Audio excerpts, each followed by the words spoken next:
Now we're going to start actually making our walls. Anytime you're making some features for your floor plan, you should go to floor plans and click on the level you want to draw on. I want to draw on the floor plan. Notice it says floor plan floor up here. Sometimes if you just click, it hasn't actually changed it. So make sure that at the top it says the one you want to be on. Now what I want to draw first is my walls, and I'm going to show you the easiest way to do your walls here. Just like in Inventor where there's a lot of different ways to do things, I'm going to start off and show you the easiest way here, and then as you go forward through the year you'll learn all the different ways. When I was here and I clicked on walls, it popped this green part up.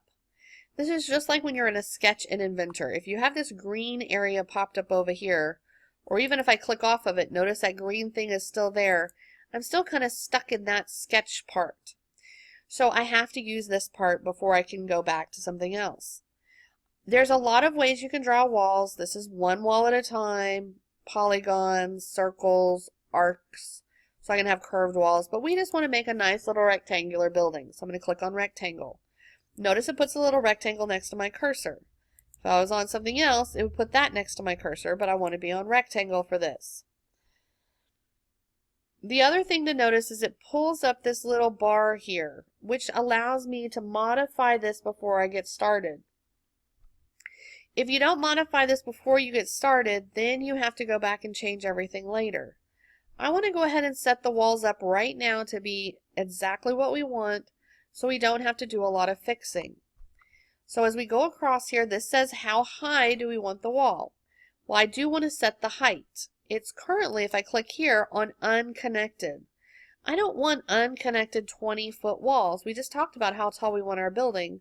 We want our walls to connect to the roof. Notice when I clicked that, it changed this over here to be 8 foot tall. That's how I want it. I want the top constraint to go up to the level roof. That's where I want it. Everything else is going to be staying the same. Now I've still got my little cursor with the rectangle on it, and I'm going to click once, drag, and click again. And it's drawn my little rectangle here. But notice if I was to start drawing again, it would draw more rectangles because my cursor still says it's on rectangles. If you click escape twice, it's going to get rid of that icon and it's going to get rid of this and take me back to architecture. That's escape twice. Now if I click on one of these walls, it's going to show me a couple of things. It always shows us the dimension that's perpendicular to the wall we click on, and it shows me this little icon inside. This will flip the orientation. Basically, if I leave it like this and I have, say, a brick wall, this is telling me this little part, this little arrow, should be on the outside every time. I'm going to click it to the outside. Just click it once and it pops to the outside. Click it again and it goes inside. We want it outside. Click on each of your walls and move it to the outside. That means that if I was to say put brick on the outside of my house, the brick is in fact going to end up on the outside of the wall, not the inside. So you always want this to be on the outside. Now I need to change the dimensions of my walls, but I'm going to scroll in first using the mouse wheel, the center mouse wheel. I'm going to scroll in so I have better control over what I'm doing. I'm going to click here on this wall again. And what I want you to notice is that this is not going to the outside of my wall. It's currently going to the inside of my wall. Before I start dimensioning, I need this to go to the outside of the walls. When I'm talking about exterior walls, the outside of my building, we always measure to the very outside. So I'm going to click on this little button and notice it popped to the outside. If I click again, it goes to the inside of the wall, center of the wall, center of the wall, outside of the wall. I want it on the outside. Keep clicking till we get these both on the outside of the walls like this. Now I'm going to change this wall dimension.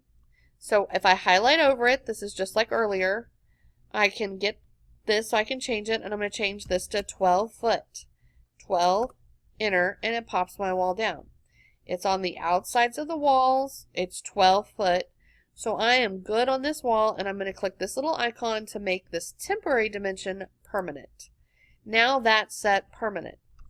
I now need to dimension this side, so I pick a wall perpendicular to it. And if I do this wall instead, it does the one on the bottom. That'll make it easier to see. So I've got this one. Is it on the outsides? No. So I need to click this to move it to the exterior of the walls. Exterior. That looks good. Click here. Type my dimension. I want this 16 foot. And now it's on the outsides. I've got it the right length, so I'm going to make it permanent. I can once again use my mouse wheel to scroll in. Notice if my cursor's over here and I scroll, it centers wherever my cursor is. So you want to put your cursor in the middle of what you want to see and then scroll in to get it to center there. But notice it's not on my centered on my screen here. I can recenter it by pushing down on the mouse wheel and it changes the icon like that, and then I can drag it over so it's nice and centered. When I click off, it now has this centered and I have nothing else highlighted up here. I now have my exterior walls of my building made.